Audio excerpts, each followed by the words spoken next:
10,840 vacancy है, तो पूरी जान लगाइए, पूरे सिस्टमेटिक तरीके से पढ़ाई कीजिए। और आपका चल रहा है मेंसुरेशन में हम देखा जाए तो हम स्क्वायर को डिस्कस कर चुके हैं बहुत ही अच्छे तरीके से, और आपका पाथ को डिस्कस कर चुके हैं, और आपका रेक्टेंगल को डिस्कस कर चुके हैं, और आपका हम ट्रेपीजियम को डिस्कस कर चुके हैं, रोम्बस को डिस्कस कर चुके हैं, तो इसके अलावा और भी सारी चीजें डिस्कस कर चुके हैं। ठीक है, आज हम कुछ अलग डिस्कस करेंगे, जैसे सेक्टर डिस्कस करेंगे, सेक्टर मोस्ट इंपोर्टेंट पॉइंट है, पॉलीगन डिस्कस करेंगे, ये सारी चीजें, और भी जो भी टाइम रहा तो और चीजें भी डिस्कस करने होंगे।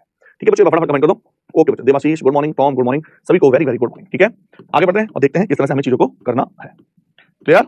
आओ, तो मैं सीधा मेन पॉइंट पर हूं। लास्ट बताओ क्या चल रहा था हमारा, हम कौन कौन सी चीज लास्ट हमने डिस्कस कर रहे थे? जहां तक मुझे याद है ट्रेपीजियम, रोम्बस हो गया था, यूनिट भी हो गई थी ना, यूनिट भी हो गई थी, पैरेललोग्राम भी हो गया था, यूनिट हो गई थी, यूनिट भी हम कर चुके थे, पैरेललोग्राम भी हम कर चुके थे। आज कुछ डिफरेंट चीजें करते हैं, सेक्टर पे आ जाते हैं। भैया मोस्ट इंपोर्टेंट क्वेश्चन, 100% ये क्वेश्चन आने के चांसेस है, ध्यान रखना। अगर मैं बोलूं 100% 2D में से इसके आने के चांस है। सेक्टर को बोलते हैं त्रिज्याखंड। ठीक है, जय जगन्नाथ जी, जय जगन्नाथ। क्या होता है सेक्टर समझो, एक सर्किल है, ये सर्किल है, और मैं इसमें से एक हिस्सा काट के अलग कर दूं, जैसे यहां से मैंने ये पार्ट काटा और यहां से मैंने ये पार्ट काटा, और मैंने बात की कि यहां वाला एंगल जो है ये है थीटा डिग्री। तो अगर मैं बोलूं सर केवल इस पार्ट का एरिया बताओ, तो आप बोलोगे इसको बोला जाएगा सेक्टर। तो इसका एरिया फाइंड करना है मुझे, और इसको बोल देते हैं केंद्र O। बोलो बच्चों क्या क्लैरिटी है, कमेंट करो क्या क्लैरिटी है। तो अब कैसे निकालते हैं सेक्टर? आप बोलोगे पूरे का एरिया कितना है? अगर मैं पूरे सर्किल का एरिया फाइंड करूं तो वो होगा पाई आर स्क्वायर, और पूरे सर्किल का एरिया को कहते हैं हम क्या बोलते हैं, पूरे सर्किल के एरिया को कितना डिग्री आप एंगल घूम रहे हो, कितना डिग्री एंगल आप रोटेट करोगे। तो यहां आप खड़े हैं तो टोटल कितना रोटेट करोगे, 360 डिग्री अगर मैं रोटेट हो जाता हूं तो एरिया कवर होता है पाई आर स्क्वायर, सर्किल का एरिया। तो 1 डिग्री पर होता है पाई आर स्क्वायर अपॉन के 360, तो थीटा डिग्री पर कितना होता है, theta upon 360 pi r square. क्या आप समझ पाए? पहले बताइए, एरिया, सेक्टर का एरिया निकालने का फंडा है, that is the area of the sector. बोलो बच्चा क्या क्लियर है सबको? एरिया ऑफ द सेक्टर कितना होता है, थीटा अपॉन 365। संदीप बच्चा good morning, good morning, good morning. बड़ा बेसिक सा फंडा और बहुत ज्यादा एग्जाम में यूज होता है, सेक्टर सबसे ज्यादा पूछे जाने वाला फॉर्मूला है। तो इसमें दो चीजें हैं, एक तो हम एरिया निकालेंगे, दूसरा हम निकालेंगे लेंथ। ये तो हो गया एरिया, तो आपको सीधा सीधा याद रखना, area of the sector is theta upon 360 pi r square, मतलब इतने भाग का क्षेत्रफल theta upon 360 pi r square. इसी में आता है लेंथ ऑफ आर्क, चाप की लंबाई निकालो। लेंथ ऑफ आर्क, चाप की लंबाई कैसे निकालेंगे, यहां से देखना। लेंथ ऑफ आर्क, चाप क्या होता है, चाप आपने यहां से लेके, आपने सुना होगा, यहां से लेके जो लेंथ है ये लेंथ ऑफ आर्क है। अगर मैं बोलूं वही में अगर मैं कोई पर्सन बीच में खड़ा हुआ और वो टोटल रोटेट हुआ तो कितना घूमेगा, 360 डिग्री, और वो कितना चलेगा, 2 पाई आर। तो 1 डिग्री में कितना चलेगा, 2 पाई आर अपॉन 360 डिग्री। तो थीटा डिग्री में कितना चलेगा, theta upon 360 2 pi r, theta upon 360 2 pi r. तो थीटा से कैंसिल आउट कर दें, थीटा अपॉन 180 पाई आर। बच्चा क्या क्लियर है, मुझे तुरंत कमेंट करो, बोलो क्या क्लियर हुआ, फटाफट कमेंट करेंगे सभी। क्लियर क्लियर क्लियर, हाँ या ना बोलो भी। तो अगर मैं बोलूं ये चाप की लंबाई है थीटा अपॉन 180 पाई आर, और अगर मैं बोलूं एरिया कितना होगा, theta upon 360 pi r. Simple सा फंडा है ना, सीधी सी बात। चलो फिर क्वेश्चन पे आ जाएं। पहला क्वेश्चन ये रहा आपके सामने, आ जाओ भाई। क्वेश्चन नंबर फर्स्ट, इन्हें find the length of the arc of a circle. एक वृत्त के आर्क की लंबाई बताइए। इनका रेडियस जो है 5 है, सेंट्रल एंगल है 70 डिग्री। रेडियस 5 है, सेंट्रल एंगल है 70 डिग्री। हाँ जी, कैसे निकालें? रेडियस 5, सेंट्रल एंगल 70 डिग्री, बहुत ज्यादा एग्जाम में आता है, बहुत ज्यादा। सॉल्व कर लें, सॉल्व करें। तो आप बोलोगे एरिया बराबर theta upon 360 pi r square. Theta कितना है, 70 डिग्री। एरिया पूछा है ना, नहीं लेंथ ऑफ आर्क पूछिए, कोई बात नहीं, हम एरिया भी निकाल देंगे। पूछिए है लेंथ ऑफ आर्क, हम एरिया भी निकाल देंगे। तो 360 पाई आर कितनी है, 5 का स्क्वायर। ठीक है, उससे पूछा लेंथ ऑफ आर्क, तो लेंथ ऑफ आर्क कितनी होगी, थीटा अपॉन 180 इंटू के पाई आर। थीटा 70 अपॉन 180, पाई का मान 22/7, आर का मान 5। बताइए यस और नॉट। तो 55 अपॉन, अच्छा उन्हें वैल्यू पुट कर दिया, तो हम वैल्यू पुट नहीं करते, वो चाहता है कि वैल्यू पुट ना करो, मत करो भैया, पाई को सेम रखो, आर का मान 5 है। बताइए 35 पाई अपॉन 18। कोई डाउट किसी को, बताओ क्या बच्चा क्लियर है, बोलिए, बोलो बोलो। अच्छा जो अभी मैंने सैटरडे के दिन क्लास ली थी, नहीं सैटरडे नहीं, संडे के दिन जो क्लास ली थी अलजेब्रा की, आई थिंक उसमें आपको नहीं बुलाया था ना, वो आपकी क्लास नहीं हुई थी ना, कमेंट करना। संडे के दिन मैंने क्लास ली थी अलजेब्रा की, आपका बैच आई थिंक उसमें नहीं था, क्योंकि आपकी अलजेब्रा नहीं हुई अभी। हाँ चले, चलो निकलो number 2, question number 2। The radius of a circle is 7 centimetre. Circle की रेडियस 7 सेंटीमीटर है, radius of a circle is 7 centimetre, circle की रेडियस 7 सेंटीमीटर है, and the angle of a sector of angle देखा 120। तो बताना है एरिया कितना हुआ, करो खुद निकालो बच्चों। संदीप, देवाशीष, टॉम, सभी आंसर निकालो भाई। कितने बच्चे गायब हैं इस बैच से? बच्चे रेगुलर नहीं है यार आपके बैच में, आप समय की गंभीरता को समझ नहीं रहे हैं, आपके बच्चे हल्के में ले रहे हैं। Theta upon 360 pi r square, तो ये हो गया 1/3, पाई की वैल्यू रख दी है उसने, आर कितना हो गया 7 154/3 सेंटीमीटर स्क्वायर। फॉर्मा किसी को कोई आपत्ति? हाँ जी, कोई आपत्ति किसी को? क्लियर है? अरे बोलो दो भैया जी। चलें आगे, चलो निकालो, चलो चलो चलो, बड़ा प्यारा कंसेप्ट आने वाला है। कमेंट नहीं आ रहा तुम्हारे, रिफ्रेश कराना पड़ेगा क्या? 5 मिनट हो गया, कमेंट गायब हो गए भाई, एक बार रिफ्रेश कर देना इसको, कमेंट नहीं आ रहा, 5 मिनट हो गया। ठीक है, लग रहा है बच्चे हैं ही। चलो ठीक भाई, ओके, ठीक है, हाँ बहुत बढ़िया। The radius of a circle is 14 centimetre. ध्यान से देखना बच्चे, एक बार फटाफट कमेंट कर दो, कोई प्रॉब्लम तो नहीं है, सब बढ़िया। The radius of a circle is 14 centimetre. देखिए वृत्त की त्रिज्या, and the angle of a sector of a circle is 180, angle 180 degree. तो एरिया ऑफ द सर्कल क्या होगा? 308 centimetre square, 318 centimetre square, 148 centimetre square, या फिर none of each. Which one is the right answer? बोलिए कौन सा answer उचित लगा? तो आप बोलोगे थीटा अपॉन 360 पाई, पहले पुट करते हैं आर स्क्वायर, 182 जा 11 बार 2 बार 28 बार। कैसे करते हैं 11 की मल्टीप्लाई? 2 यहाँ 8 यहाँ 8 2 10, 308 सेंटीमीटर स्क्वायर। बोलो कोई डाउट? हाँ जी चले आगे। Rocks the fox Gupta. बच्चा आप लेट आते गुप्ता जी, आप हाय हेलो कुछ नहीं करते आप, इसका मतलब लेट एंट्री करते हैं आप। क्यों गुप्ता जी? लेट एंट्री नहीं करनी है भाई, निकालिए question. The circumference of a circle इस, पता आपको, आपको पता है आपका फाउंडेशन वाला बैच है, पहले इतना बताओ। इस वजह से आपको इतनी क्लास है, लेकिन आप इसकी कीमत समझ नहीं रहे। मैंने देखा है यार 11 बजे अच्छा खासा टाइम होता है, लेकिन आप इसकी कीमत समझ नहीं रहे बच्चा। फाउंडेशन बैच की कीमत नहीं समझ रहे हैं आप। कैसे चलेगा काम भैया? The circumference of a circle is 11 centimetre. एक सर्कल की सर्कमफ्रेंस 11 सेंटीमीटर है और एंगल रखा 60। तो area theta upon 360 pi r square, 6 बार, ये 11 into 11 है। सर्कमफ्रेंस रखी बच्चा हमने भी 2 पाई आर रखी है 11, तो 2 into 22 अपॉन 7 है 11 सर्कमफ्रेंस परिधि। तो 11 2 जा आर बराबर 7/4। बताइए क्या कोई डाउट है? अब पूछ रहा है एरिया, निकाल दो भैया। Theta upon 360 22 upon 7 r square 49/16, 6 बार और 7 7 जा 2 से 8 बार 88, सॉरी 77/48। मैच कर गया ये तो पहले से ही। कोई आपत्ति हो तो तुरंत कमेंट करो। किसी भी प्रकार का कोई दुख, कोई संदेह, कोई आपत्ति हो तो तुरंत फरमाए, जैसे आपके सारे दुखों को दूर कर दिया जाए। ठीक है बच्चे, Sandeep, rocks the fox, Sikandar, Kushwaha, Devashish, चले आ जाओ आ जाओ आ जाओ आ जाओ। कैसे निकालोगे इसको बताओ? The circumference of a circle, the three circle of equal radii touch each other as shown in the figure. 3 circle एक दूसरे को टच कर रहे हैं। The radius of each circle is r centimetre. What is the area of shaded portion? तो जो shaded वाला portion है काला काला, इसका एरिया कैसे निकालें? करिए ज्ञात, खुद ज्ञात करिए। मेंस्ट्रुएशन आराम से चलेंगे। किसी को ऐसा तो नहीं लग रहा है कि सर बहुत ज्यादा खिंच रहा है, किसी को ऐसा तो नहीं लग रहा है कि सर स्पीड से चल रहे हैं, किसी को ऐसा तो नहीं लग रहा है सर बहुत स्लो चल रहे हैं, क्योंकि आपका फाउंडेशन की क्लासेस हैं तो हम आराम से चलेंगे, टाइम है हमारे पास। बस ये है कि आप जितना पढ़ाया जा रहा है इसको घोंट के पी जाइए। इसको भी अगर आप घोंट के पी रहे हैं तो बहुत ज्यादा बेनिफिट होने वाला है। ठीक है, बोलो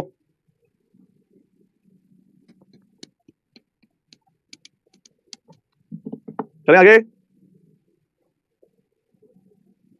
चला जाए। 3 सर्किल है और तीनों आर रेडियस के हैं। इसकी रेडियस सेंटर O1 बोल दें, इसको O2 बोल दें, इसको O3 बोल दें। आर रेडियस इसकी, आर रेडियस इसकी, आर रेडियस इसकी। The radius of each circle is r। What is the area of shaded portion? ऐसे क्वेश्चन में क्या किया करो, इसके सेंटर को मैच कराया करो। कैसे मैच कराएंगे? इसके सेंटर को हमने इससे मिलाया और इस सेंटर को हमने इससे मिलाया और इस सेंटर को हमने इससे मिलाया। बोलो ये भी r है, ये भी r है, ये भी r है, ये भी r है, ये भी r है, ये भी r है। अब क्या करते हैं, आप एक इक्विलेटरल ट्रायंगल में आगे पढ़ेंगे, हम उसको ज्योमेट्री में भी आएगा इक्विलेटरल ट्रायंगल। इतना तो जानते हैं, समबाहु त्रिभुज जिसकी तीनों साइड बराबर होती हैं। तो इक्विलेटरल ट्रायंगल किसको बोलते हैं? जिसकी तीनों साइड बराबर हों। और उसका एरिया कैसे निकालेंगे? A B C. ये अगर ए सेंटीमीटर है, ए सेंटीमीटर है, ए सेंटीमीटर है, तो हर एंगल 60 डिग्री, ये भी 60 डिग्री, ये भी 60 डिग्री। तो एरिया होता है √3/4 ए स्क्वायर। ये तो होता है साइड का स्क्वायर। बताइए ठीक है। आप बोलोगे पूरे का एरिया फाइंड करते हैं। √3/4 ए मतलब यहां से यहां तक का ए कितना हो गया? 2r, 2r का होल स्क्वायर माइनस। अब इसमें से 3 सेक्टर दिखाई दे रहे हैं मुझे, आपको दिखे तीनों सेक्टर। ये पहला सेक्टर है जिसका एंगल 60 डिग्री, इसका एंगल भी 60 डिग्री, इसका एंगल भी 60 डिग्री। 3 सेक्टर, तो 3 इंटू थीटा मतलब 60 अपॉन 360 पाई आर स्क्वायर। बोलिए हाँ या ना? वाओ। तो आप बोलोगे ये 4r स्क्वायर, 4 से 4 कैंसिल, √3r स्क्वायर। 63 जा 182 जा, पाई की वैल्यू पुट कर देते हैं 22/7, तो 22 से cancel 11/7 R square. R square common लिया, √3 - 11/7, √3 - 11/7। A is the right answer. Form क्या बच्चा क्लैरिटी है? अच्छा क्वेश्चन है, बड़ा प्यारा क्वेश्चन है। तो सेक्टर और आर्क और लेंथ एरिया 2 फॉर्मूले जो बार-बार पूछे जाते हैं। टॉम, मोहंटी बच्चा, Debashish, Sandeep, rocks the fox, Gupta ji, है सबको क्लियर हो गया? चला जाए आगे, चलिए चलिए। इसी के साथ एक क्वेश्चन आता है बड़ा प्यारा, इसको और कर लेते हैं। चलो एक क्वेश्चन और लेते हैं, एक क्वेश्चन और लेना बच्चा इसी टाइप का, फिर आगे बढ़ेंगे, फिर कुछ टाइप चेंज करेंगे। एक क्वेश्चन और लेना। इफ द 4 इक्वल सर्किल है, 4 इक्वल सर्किल है, पहले 3 थे अब 4 है। r सेंटीमीटर के एक दूसरे को टच करते हैं एक्सटर्नली बाहर से, तो बताना है area of the region bounded by these 4 circle, इन 4 सर्कल ने कितना एरिया कवर किया हुआ है। 4 9 minus pi square centimetre square, 9 4 minus pi square centimetre square, 5 6 minus pi square centimetre square और 6 5 माइनस पाई। कौन सा आंसर उचित है, फटाफट निकालो, देखते हैं कौन सा आंसर होता है। मैं डायग्राम बना दूं इसका। पहला सर्कल देखो, पहला सर्कल कॉपी होती है ना इसमें,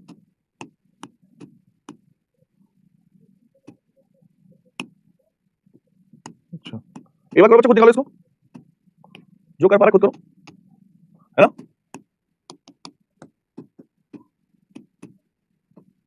पता नहीं कॉपी का कमाल कैसे आता है, जैसे आंसर आए मुझे बताना।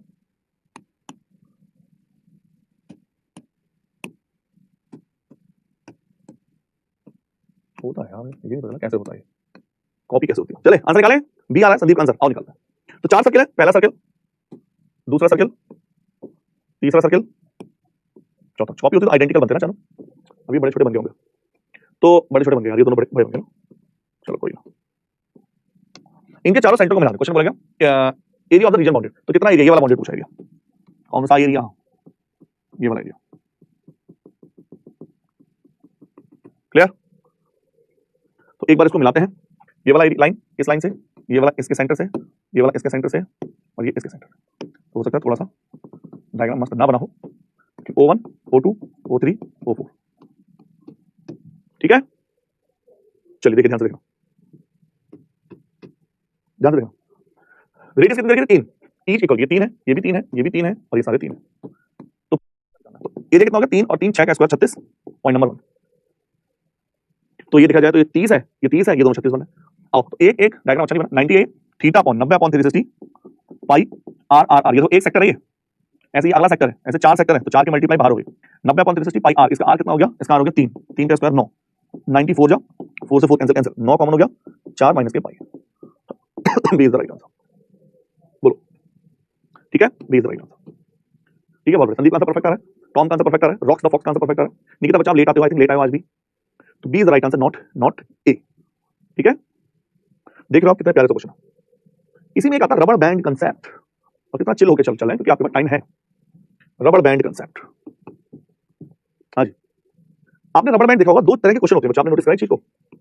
अगर मैं कहूं मेरे पास एक सर्किल है या 2 सर्किल है या 3 सर्किल है, मुझे इन सर्किल के बाहर एक सर्किल ड्रॉ करना है, तो देखो वो ऐसे होता है, सर्किल के बाहर जो तीनों सर्किल से होता हुआ जाए, जो तीनों सर्किल से होता हुआ जाए, समझ पा रहे हो, एक ऐसा सर्किल जो तीनों सर्किल के होता हुआ जाता है।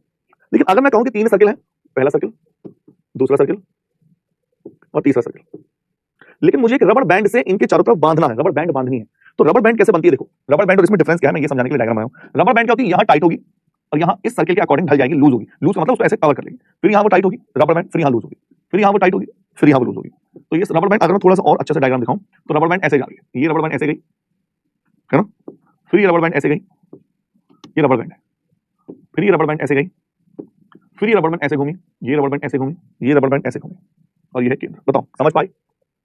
तो रबर बैंड और उसमें डिफरेंस क्या होता है, रबर बैंड बच्चा, रबर बैंड यहां तो लूज होगी हल्की सी सर्किल के, यहां टाइट होगी, समझ पा रहे हो, ये सर्किल है और ये रबर बैंड। अब जो हम कंसेप्ट पढ़े जिसका नाम है रबर बैंड कंसेप्ट, क्वेश्चन कैसे आता है देखिए, ये देखो डायग्राम बना हुआ, इतनी बार एग्जाम में रिपीट हुए क्वेश्चन, बहुत बेहतरीन तरीके से, मोस्ट इंपोर्टेंट लिखने वाले एसएससी रेलवे सब में आ रखे, ठीक है। आओ क्या स्टेटमेंट है, there are 3 rings of iron, 3 लोहे के गोले हैं, रिंग्स हैं, kept close to each other, एक दूसरे के पास पास रखे गए हैं, a strings binds them tightly as possible, एक धागा उसको बहुत ज्यादा टाइट करके बांधा जितना पॉसिबल हो सकता है। If the radius of each circular iron is 5, हर एक की रेडियस है 5, इसकी रेडियस भी 5 सेंटीमीटर, इसकी भी 5 सेंटीमीटर, इसकी भी 5 centimetre. What is the minimum possible length of the string river, तो मिनिमम पॉसिबल लेंथ कितने लंबे धागे की जरूरत पड़ेगी, धागे की लंबाई पूछी क्या होगी, 30 30 + 10 पाई, 30 + 10 पाई या 10 + 30 पाई या नॉट, कैसे फाइंड करें मुझे बताओ, कोई आइडिया। बहुत जरूरी कंसेप्ट है और बहुत स्टैंडर्ड कंसेप्ट है, याद रखना, नॉर्मल कंसेप्ट नहीं है। एसएससी के एग्जाम में कितनी बार पूछा जा चुका है, एसएससी के एग्जाम में कितनी बार पूछा जा चुका है, ठीक है। अच्छा बोलो बच्चा क्लियर है, चले निकालिए, निकालो, मैं सॉल्व करूंगा आप कर रहे हो, टाइमर चला रहे थोड़ी देर का, अगर आप दे पा रहे हो आंसर तो 1 मिनट है आपके पास, 2, हाँ जी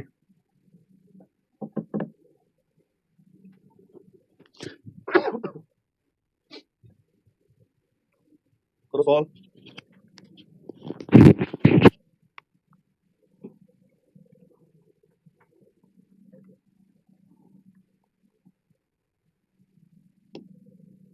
हाँ जी सॉल्व करें। निकिता, रॉक्सटा, Fox Gupta, Tom, Sandeep, Nikita, Devashish, Monty, बच्चे सभी कमेंट करो। आओ है ना बच्चे यार, आपके बच्चों में प्लीज, अगर आपके बैच में जो भी बच्चे हैं सबको बोलो ये थोड़ा सा सीरियस हो जाइए ना। आओ, दो मेथड है मेरे पास इस क्वेश्चन को करने के, शॉर्ट और अप्रोच। एक तो डिटेल और एक अप्रोच। कौन सा बताएं बताओ। हाँ जी बी हो। आइए शॉर्ट देखें अप्रोच देखें। पहले मैं अप्रोच देख रहा हूं, तो ध्यान से देखना, मैं अप्रोच सॉल्व कर रहा हूं। तो करते क्या अप्रोच बनने के लिए, ये तीनों गोलों को करते रहा। अब देखो क्वेश्चन में क्या बोलेगा, तो उनकी रेडियस कितनी है, हर एक की रेडियस 5 सेंटीमीटर है। तो मैं एक जनरल व्यू में सॉल्व कर देता हूं, ये भी आर, ये भी आर, ये भी आर, एक जनरल व्यू में सॉल्व कर देता हूं, दोनों से हो जाएगा। पहले मैं डिटेल में सॉल्व कर रहा हूं, लिंक द डिटेल्ड मेथड। तो जनरल, पहले मैं जनरल व्यू में सॉल्व कर रहा हूं। देखो ध्यान से, मुझे इस रस्सी की लंबाई निकालनी है, यहां से शुरू हुई, ये गई, ये गई, वहीं पर आ गई। तो करते क्या है, इसको अगर मैं इसको सेंटर थोड़ा अच्छा से दिखाना, अगर मैं इसको इसके सेंटर को यहां मिलाऊं और इसको यहां मिलाएं और इसको यहां मिलाएं, देखो ये अगर एक थ्योरम होती है, थ्योरम का स्टेटमेंट होता है, आपने सुना होगा, सर्किल के सेंटर से टेंजेंट, ये टेंजेंट है स्पर्शरेखा, सर्किल के सेंटर से टेंजेंट पर खींची गई लाइन परपेंडिकुलर 90 डिग्री एंगल बनाती है। सर्किल के सेंटर से टेंजेंट पर खींची गई लाइन होती है टेंजेंट पर 90 डिग्री, तो ये हमेशा 90 डिग्री एंगल बनाएगी। तो यहां तक ये 90 डिग्री है, तो ये भी 90 डिग्री है, ये सेंटर से लाइन, ये भी 90 डिग्री। पहले बताओ कमेंट करो यस और नॉट। ऐसे ही अगर मैं सर्किल का यहां सेंटर खींचूं, ये भी 90 डिग्री एंगल बनाएगी और ये भी 90 डिग्री एंगल बनाएगी, ये भी 90 डिग्री एंगल बनाएगी और ये भी 90 डिग्री एंगल बनाएगी। क्या क्लियर है, तुरंत बताओ यस और नॉट। 90 90, ये वाला 90, ये 90, ये भी 90, ये भी 90, ये भी 90। और आपको पता है ये आर है, ये आर है, ये आर है, ये आर है, ये आर है, ये आर है। तो यहां से यहां तक, यहां से यहां तक ये 2r हुआ कि नहीं, 2r ये है, तो यहां से यहां तक ये भी 2r हुआ कि नहीं, यहां से यहां तक ये भी 2r हुआ कि नहीं, 2r 2r 2r। तो लेंथ निकाल रहा हूं 6r, तो ये हो गई। बोलो बच्चा, क्या ये सबको क्लियर है, बताओ बोलिए। हाँ जी क्या क्लियर है, कमेंट करो। तो 2r 2r 2r तो वो हो गया। अब मेन एंगल है, मुझे निकालना है ये वाला लेंथ। देखो मैं अलग पेन से दिखा देता हूं, हमें ये भी तो लेंथ चाहिए, यहां से लेके यहां तक लेंथ। अच्छा ये आइडेंटिकल सर्किल है, तीनों सेम रेडियस के हैं, तो ये भी वही होगी arc, length of the arc, और ये भी वही होगी। बताइए होगी कि नहीं, बोलो। तो एक निकाल के 3 गुना कर देंगे, एक निकाल के 3 गुना कर देंगे, बताइए। तो एक कैसे निकालते हैं, फंडा क्या होता है आर्क निकालने का, अगर मुझे थीटा पता चल जाए, फंडा होता है थीटा अपॉन 180, सर्किल का एरिया थीटा अपॉन 360 में आता है, पाई आर स्क्वायर, इसमें थीटा अपॉन 180 पाई आर। अब देखो ध्यान से, 90 डिग्री है, ये भी 90 डिग्री है, और ये 60 डिग्री है, 90 90 180 और 60 240, और 360 में से 240 गया, 360 टोटल होता है, 240 माइनस किया बचा 120। इसका मतलब ये जो एंगल है 120 डिग्री का है, ये वाला एंगल 120 डिग्री का है, ये वाला एंगल 120 डिग्री का है। तो theta upon length of arc theta upon 180 pi are.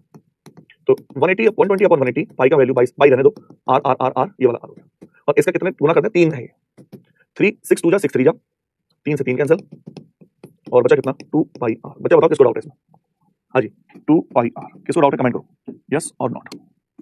बोलो क्या क्लियर है, क्या क्लियर है, हाँ जी।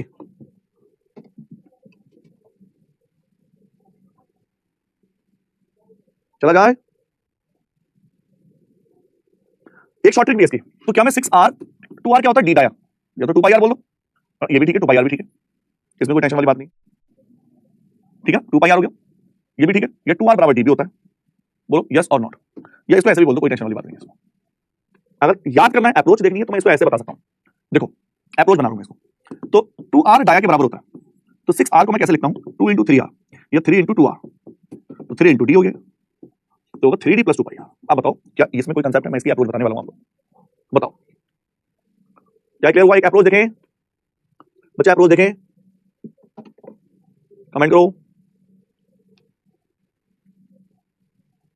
देखिए अप्रोच ये कहती है कि जब भी स्टैंडर्ड फॉर्मेट है, ये अप्रोच बता रहा हूं मैं इसकी, जब भी ऐसा क्वेश्चन आए आप केवल इतना याद रखो, लेंथ ऑफ रबर बैंड कैसे निकालेंगे, आपके सामने लेंथ ऑफ रबर बैंड निकालनी है, लेंथ ऑफ रबर बैंड। तो उसका फंडा होता है 3 सर्किल है तो 3d प्लस 2 पाई, 4 सर्किल है, अगर 4 सर्किल होते 4 सर्किल तो 4d प्लस 2 पाई, 5 सर्किल तो 5d प्लस 2 पाई, तो 6 सर्किल हैं तो 6d प्लस 2 पाई। बोलो बच्चों क्या क्लियर है, झंझट करो, बोलो चले आगे आ जाओ। तो आगे से हम कभी ऐसा करेंगे नहीं, अगर 3 सर्किल है 3d प्लस 2 पाई, 3d कितना है, डी कितना डाया, डाया कितना है, रेडियस 5 थी, 3 ही थी लिखा है, रेडियस 5 है तो डी 10 है, 2 पाई r मतलब 5, 30 प्लस के 10 पाई। बोलो, फरमाओ बच्चा, क्लैरिटी है? कमेंट करो। 3 सर्किल होते 3D, 2 सर्किल होते तो 2D, 5 सर्किल होते तो 5D, और एक लिमिट तक ही आते हो। ठीक है, तो एग्जाम में बहुत ज्यादा आता है। देख लो एक्सप्लेनेशन, देखो कितना प्यारा है इसका, है कि नहीं? यही कितना अच्छा बना हुआ देखो, है ना? लग रहा है कि डायग्राम हाईवे बना दिया पूरा। चले चलो, अगला डालिए पॉलीगन, बहुभुज, बहुभुज, पॉलीगन पॉलीगन पॉलीगन। पॉली का मतलब होता है एक से ज्यादा। पॉलीथीन सुनी होगी केमिस्ट्री में। पॉली का मतलब क्या होता है? आपने अगर इंग्लिश में पढ़ते हो तो पॉली एक से ज्यादा, मोर देन वन, बहुत सारे मतलब। और गन का मतलब साइड्स, तो बहुभुज, बहुत सारी भुजाएं मतलब। ये सारे पॉलीगन आपके सामने, triangle, quadrilateral, pentagon, hexagon, heptagon, octagon, decagon. ये कुछ फॉर्मूले जो आपको याद होने चाहिए, कुछ फॉर्मूले जो आपको याद ही होने चाहिए। जैसे polygon sum of internal angle, आंतरिक कोणों का योग। कोई भी पॉलीगन ले लो, जैसे ये पॉलीगन है मेरे सामने, ये पॉलीगन है, जैसे जैसे जैसे 3D, अच्छा, जैसे ये भी एक पॉलीगन है।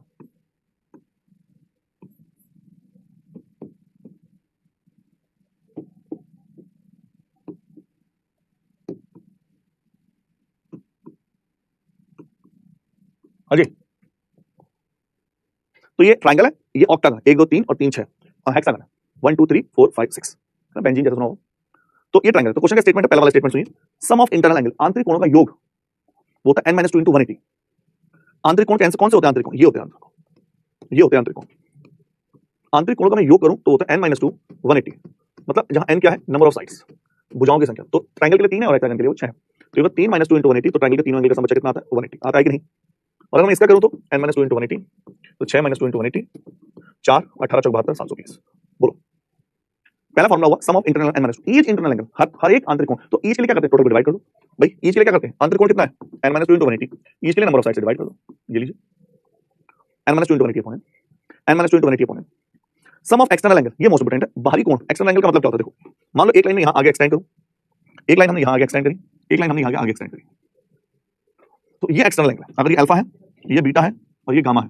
अगर मैं एक्सटर्नल एंगल यहां देखूं तो देखो, ये वाली लाइन आगे एक्सटेंड करें, ये आगे एक्सटेंड करें, किसी को भी आगे एक्सटेंड कर दो, हर कोई एक्सटर्नल एंगल बना रहा है। तो आप बोलोगे ये वाला जो एंगल है, ये एंगल, ये एंगल, ये एंगल, ये एंगल और ये बनाते हैं एक्सटर्नल एंगल। और ऐसे केस में किसी भी पॉलीगन का, चाहे कोई भी पॉलीगन हो, सबका एक्सटर्नल एंगल का सम 360 डिग्री होता है। और ईच एक्सटर्नल एंगल आपको पता है, टोटल सम को n से भाग कर दो, ये ईच एक्सटर्नल एंगल होता है 360 अपॉन n। बोलो, नंबर ऑफ डायगोनल क्या होता है? n * n - 3 डिवाइड बाय 2, विकर्णों की संख्या n * n - 3 डिवाइड बाय 2। जैसे मुझे ट्रायंगल, इसमें कितने विकर्ण होंगे? n * n - 3 divide by 2। तो आप बोलोगे जैसे 4 है, जैसे हमारा रेक्टेंगल होता है, तो रेक्टेंगल में 2 डायगोनल होते हैं, 4 * 4 में से 3 गए, 1 2 2 2 4। बोलिए यस और नॉट, क्लियर है? कोई आपत्ति इसमें? किसी को कमेंट करो। प्योर फॉर्मूला बच्चा, प्योर। देखो जो फॉर्मूला है वो तो रट्टा मारना ही पड़ेंगे, समझ के रट्टा मारोगे तो लंबे टाइम तक याद रहेगा, आंखें बंद करके रट्टा मारोगे तो प्रॉब्लम आती है। क्लियर? बोलो फटाफट बोलो, कोई आपत्ति? चला जाए, पहला क्वेश्चन ये रहा। अच्छा, ये इसको भी देख लेते हैं, एरिया ऑफ हेक्सागन। हेक्सागन का एरिया कैसे निकलता है? ध्यान से देखना।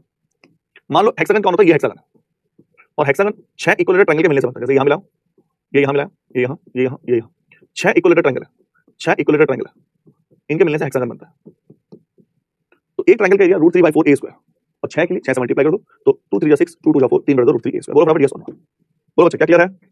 और कभी कभी ऑक्टागन पूछ लेता है, जस्ट पूछ लेता है, तो आपको पता होना चाहिए 2a² √2 + 1। इसका प्रूफ थोड़ा सा लेंथी है, हम केवल इसका रिजल्ट याद रखेंगे, 2a² √2 + 1, जहां a बराबर नंबर है। देखो बच्चा, आपको पता है हर फिगर में फॉर्मूले बहुत सारे हैं। चाहे आप अभी तो देखो, हमने पाथ देखा, स्क्वायर देखा, पाथ देखा, रेक्टेंगल देखा, ट्रेपीजियम देखा, यूनिट्स देखी, पैरेललोग्राम देखा, उसके बाद हमने इससे पहले सेक्टर देखा, उसके बाद ये जो स्ट्रिंग वाला था 2D वाला वो देखा, अब हम पॉलीगन देख रहे हैं। आगे भी फॉर्मूले फॉर्मूले से आप बच नहीं सकते बच्चों, फॉर्मूले तो बहुत है। ठीक है, चले आ जाओ, पहला क्वेश्चन ये रहा, पहला क्वेश्चन पेश करते हैं आपके सामने, निकालो। Mensuration and interior angle of regular polygon is 135। तो पॉलीगन इंटीरियर एंगल दे रखा है, आंतरिक कोण, तो कैसा है पॉलीगन, कैसे निकालें? ट्रेपीजियम देखा, बिल्कुल सही करा। सर एग्जाम में आने वाले सब टाइप में सॉल्व करा देना। हाँ बिल्कुल बच्चा, सारे सब करा देंगे, टेंशन ना लो, है ना? सब करा देंगे, सब करा देंगे, बिल्कुल परेशान हो।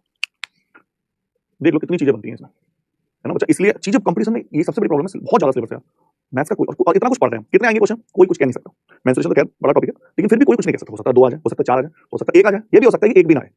आप दावे के साथ नहीं कह सकते, इंटीरियर एंगल जो पॉलीगन का 135 है, इंटीरियर एंगल का फॉर्मूला क्या था? Each internal angle n - 2 180 upon n, n - 2 180 upon n 135। बोलो फटाफट, यस और नो।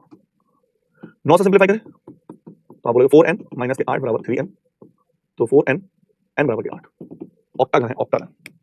बताइए, बोलो बोलो बोलो। ठीक है, कोई आपत्ति किसी को?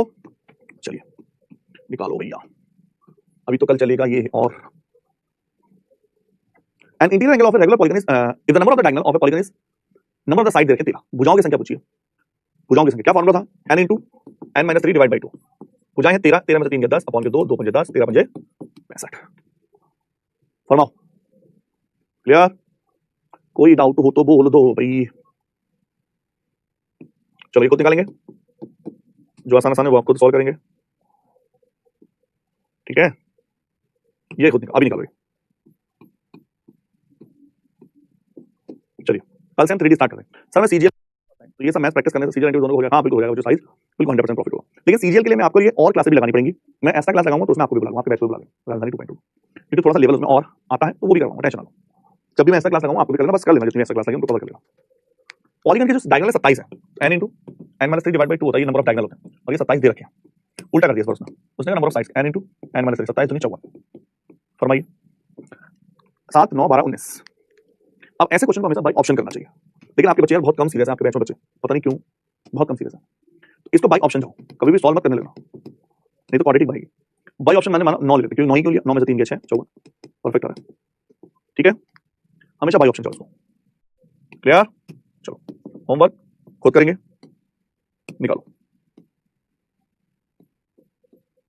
निकालो। अंतिम क्वेश्चन टच देते हुए आज ये भी खत्म कर दिया। सर्किल को हम पढ़ेंगे किसमें? मेंसुरेशन में, तो सॉरी ज्योमेट्री में, है ना? बेसिक सा सर्कल देख लेंगे वैसे। ईच इंटीरियर एंगल, तो मैं एक बार पॉलीगन बना के दिखा दूं। ये पॉलीगन है कोई। इंटीरियर एंगल कौन होता है? ये।